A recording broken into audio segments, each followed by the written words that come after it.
kita bukan money game berarti ada sebuah teknologi luar biasa di dalam produknya ya. Ngomongin teknologi doang, kita mah awam ya, nggak ngerti. Itu ada apa namanya jurnal ilmiah, ada paten, fungsi, dan nanti ada expertnya yang akan menjelaskan.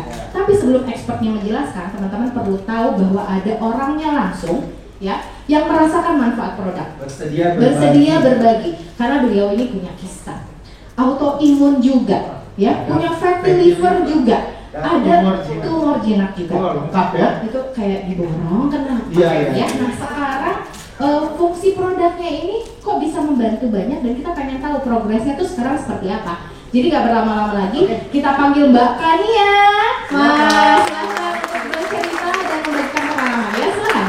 Makasih nih MC-nya keren banget, langsung minder. Oke, makasih. Halo semuanya, semangat pagi. Halo Pak Ernest, ada Pak Budi, Dr. Luigi. Nervous ini harus ngomong depan foundernya langsung. Tapi ini satu kebanggaan untuk saya bisa hadir di tengah-tengah teman-teman semua, orang-orang terpilih yang saat ini berada di sini semua, pakar-pakar hebat yang menuju kesuksesan di kemudian hari. Amin ya. Baik, saya di sini diminta untuk memberikan testimoni terkait produk dari MC. Mungkin lebih ke cerita saja. Jadi perkenalkan dulu ya, tadi sudah disebut oleh MC, nama saya Kania. Saya sendiri adalah seorang karyawan fairness di salah satu instansi pemerintah. Dan saya juga sudah beberapa tahun terakhir merintis entrepreneur. Tapi kenapa saya mesti melihat AFC, Pak Ernest? Sebetulnya mungkin secara finansial dan secara kehidupan tidak ada masalah ya. Tapi ini hal-hal yang mungkin perlu Bapak Ibu ketahui bahwa hidup itu tidak selamanya berjalan sesuai dengan apa yang kita harapkan. Pada suatu hari di tahun 2015, saya mendapat satu musibah di mana waktu itu saya harus menjadi seorang single parents dengan seorang anak dan keluarga yang harus saya hidupi. Mungkin secara finansial, secara kehidupan tidak terlalu banyak yang berubah, tapi ada satu hal yang mengejutkan karena ternyata di balik kekuatan yang saya miliki selama ini ada stres yang terjadi di tubuh saya sangat hebat sehingga setiap tahun di kantor saya biasanya selalu ada medical check up dan itu selalu baik-baik saja. Kondisi fisik saya itu sangat baik setiap tahunnya, tapi di tahun 2015 itu tiba-tiba hasil dari medical check up saya mengidap kista di ovarium atau di sel telur, yang itu saya tidak pernah duga sama sekali karena selama ini saya merasa hidup saya sehat saja.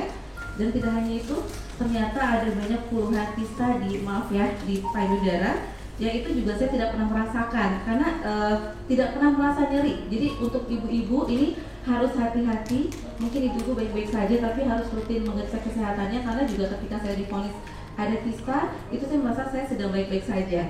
Dan tidak hanya itu, yang paling mengejutkan ternyata ada tumor jinak di payudara kanan saya dengan ukuran yang cukup besar, sekitar hampir 4 cm. Lalu di situ saya merasa sangat terpukul, berbulan-bulan tidak bisa menerima kenyataan. Saya hidup sehat loh, saya baik-baik saja. Tapi kenapa tiba-tiba saya harus mengidap penyakit-penyakit yang saya tidak pernah duga dan tidak pernah ada historical di keluarga saya. Lalu akhirnya lingkungan terdekat, rekan-rekan itu menyarankan untuk melakukan pengecekan ke dokter spesialis. Waktu itu ternyata diketahui bahwa terjadi hormon imbalance di tubuh saya yang secara tidak sadar mungkin dari stres saya mencoba terus kuat, tapi ternyata tubuh saya tidak bisa menahan itu. Akhirnya muncullah gangguan-gangguan hormon, terutama hormon kewanitaan, sehingga saya harus rutin mengecek kesehatan saya setiap 6 bulan. Saya datang ke onkologi, ke Obgyn, dan itu cukup melelahkan untuk saya. Saya pikir kehidupan akan selesai gitu kan, tapi ternyata ujian dari Tuhan tidak berhenti di situ. Di tahun 2018, 3 tahun kemudian, saya mendapatkan satu kabar yang lebih mengejutkan karena tiba-tiba saat itu saya merasakan bahwa semua persendian di kaki saya sakit, bahkan kaki kanan saya nggak bisa digerakin. Saya tidak tahu kenapa, awalnya hanya demam, jadi simptomnya hanya demam saja. Saya pikir saya cuma kecapean, tapi ternyata kenapa kaki kanan saya nggak bisa digerakin, kaku, saya nggak tahu kenapa. Dan yang lebih mengejutkan, kedua telapak kaki saya itu bengkak. Jadi kalau orang pernah bilang ada kaki gajah, nah itu seperti itu. Sampai saya diangkut oleh keluarga saya ke rumah sakit karena udah nggak bisa jalan sama sekali. Di situ dokter melakukan banyak sekali pengecekan darah dan segala macam, sampai akhirnya dokter mendiagnosa saya bahwa saya mengidap autoimun. Lebih shock lagi, lebih terpuruk lagi. Saya pikir dengan mengidap kista dan tumor saja sudah satu ujian untuk saya, tapi ternyata juga saya masih harus mengidap autoimun, dan itu sangat bergantung dengan obat-obatan dari dokter. Jadi kalau saya mau bisa jalan normal, itu saya harus terus mengkonsumsi obat-obatan dari dokter yang memang dosisnya terus menurun, dan saya sering lupa. Jujur saya sering lupa, hari ini harus minum berapa tablet ya, hari ini harus minum yang mana saja ya gitu.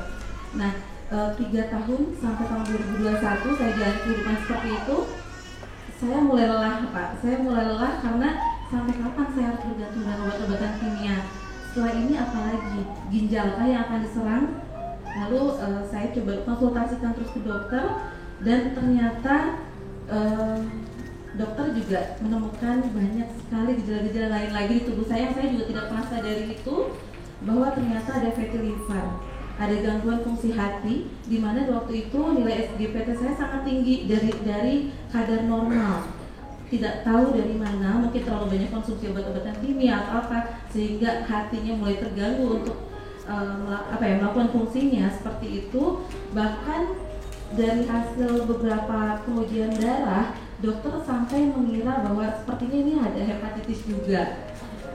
Saya sempat berpikir, sampai kapan? Apalagi ini udah seluruh tubuh, seluruh organ sudah terus diserang.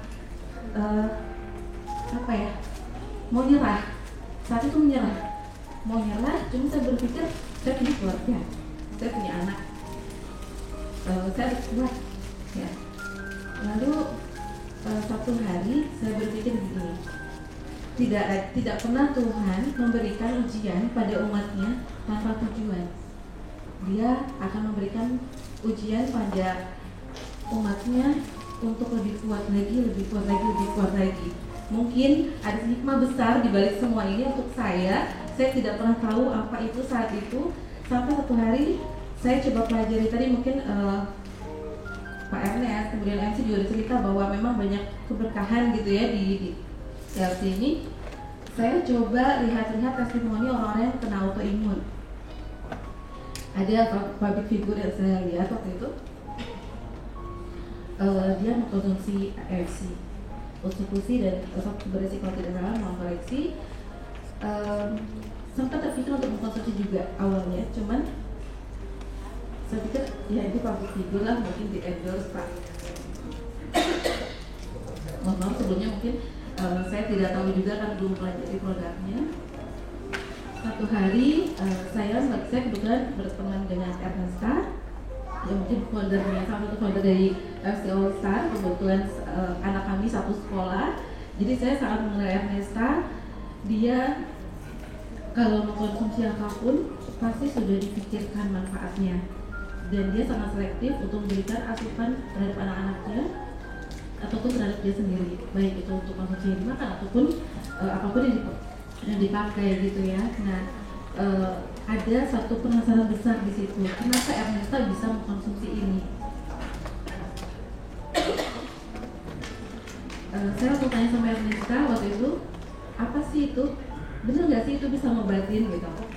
Akhirnya ngobrol sama Ernesta, terus saya berpikir apa ini jalan yang dikasih Tuhan untuk saya? Saya nggak tahu FC sama sekali, saya nggak tahu produknya apa, bahannya apa, kemudian punya paten apa. Tapi waktu itu saya benar-benar seperti tergerak hatinya bahwa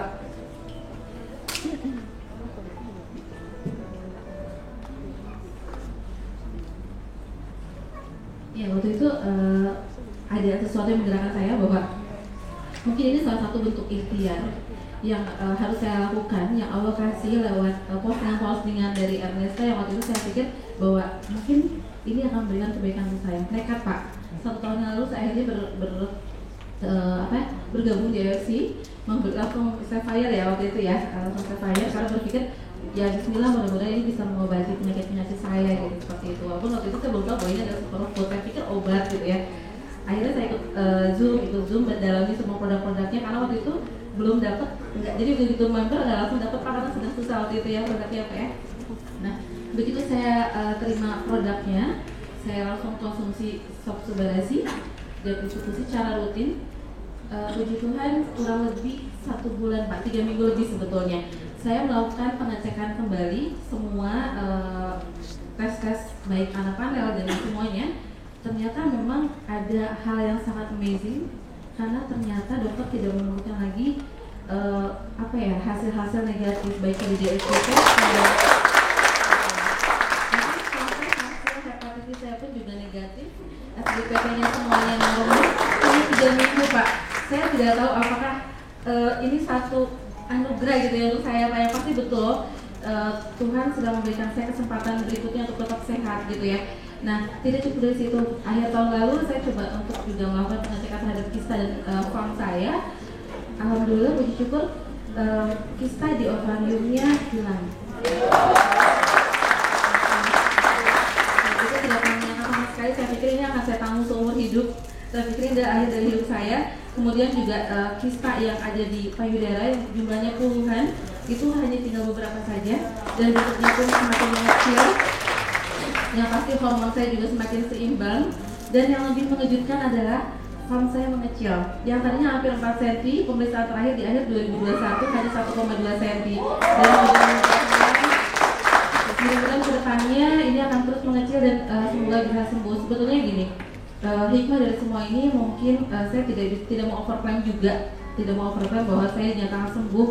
Yang pasti adalah bentuk ikhtiar saya untuk tetap hidup sehat. Yang pasti teman-teman harus tahu bahwa semuanya berawal dari stres kita. Jadi tolong manage stres kita, selalu berpikir positif, ubah pola hidupnya, olahraga jangan lupa, tidur juga harus cukup.